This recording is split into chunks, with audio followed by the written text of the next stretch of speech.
ایمان کسے کہتے ہیں؟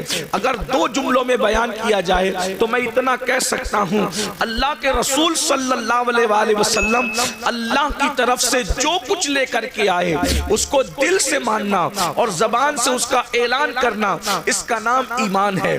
دل سے ماننا اور زبان سے اعلان کرنا، اقرار کرنا، اس کا نام ایمان ہے۔ حضور جو کچھ لے کر کے آئے، اپنی عقل کا گھوڑا نہیں دوڑانا، حضور جو کچھ لے کر آئے ہمیں ماننا ہے۔ اور یاد رکھنا ایمان کی طاقت کیا ہے، ایمان کی قوت کیا ہے۔ بڑی بڑی طاقتیں، ہتھیار کی طاقتیں جس کے سامنے سجدہ ریز ہے اسے ایمان کہتے ہیں۔ ایمان کتنا پاورفل ہے، ایمان کتنا عظیم ہے، یہ ایمان ہی ہے۔ جب ایمان کسی قوم کو نصیب ہو جاتا ہے تو عرب کے بوریا نشین قیصر و کسریٰ کے تاجدار بن جاتے ہیں۔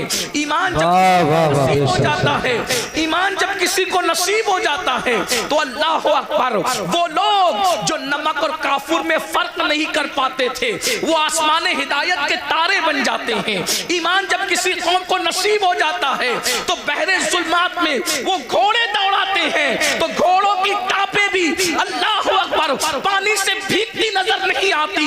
اسی لیے تو اقبال نے کہا تھا کہ اذانیں کبھی یورپ کے کلیساؤں میں اور افریقہ کے تپتے ہوئے صحراؤں میں دشت تو دشت ہے، دریا بھی نہ چھوڑے ہم نے، بحر ظلمات میں دوڑا دیے گھوڑے ہم نے۔ ایمان کیا ہے؟ اللہ اکبر، ایمان اتنی عظیم طاقت ہے کہ فرشتے بھی ایمان والوں کو رشک کی نگاہ سے دیکھتے ہیں۔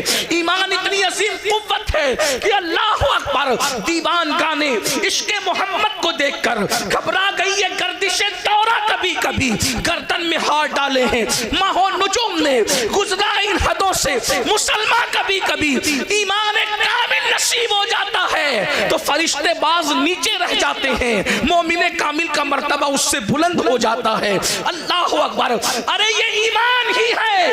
جب مومن اپنی قبر میں جاتا ہے تو نکیرین اس کی تعظیم کرتے نظر آتے ہیں۔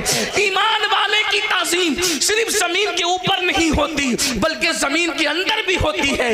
نکیرین جس کی تعظیم کرے اس کو مومن کامل کہتے ہیں، میرے امام کہتے ہیں، نکیرین کرتے ہیں تعظیم میری، نکیرین کرتے ہیں تعظیم میری، فدا ہو کے تجھ پہ یہ عزت ملی ہے۔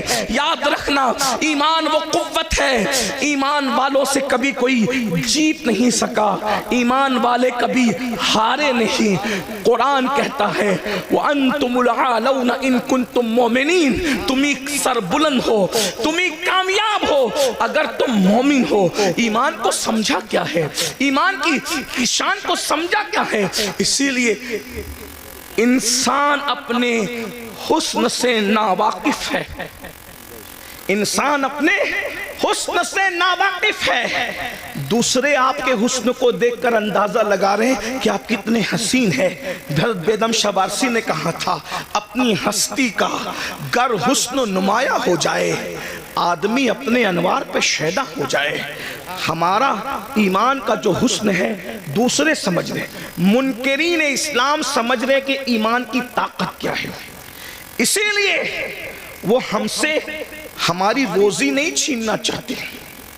منکرین اسلام ہم سے ہمارے گھر نہیں چھیننا چاہتے، منکرین اسلام ہماری نسلوں سے ایجوکیشن کی ڈگریاں نہیں چھیننا چاہتے۔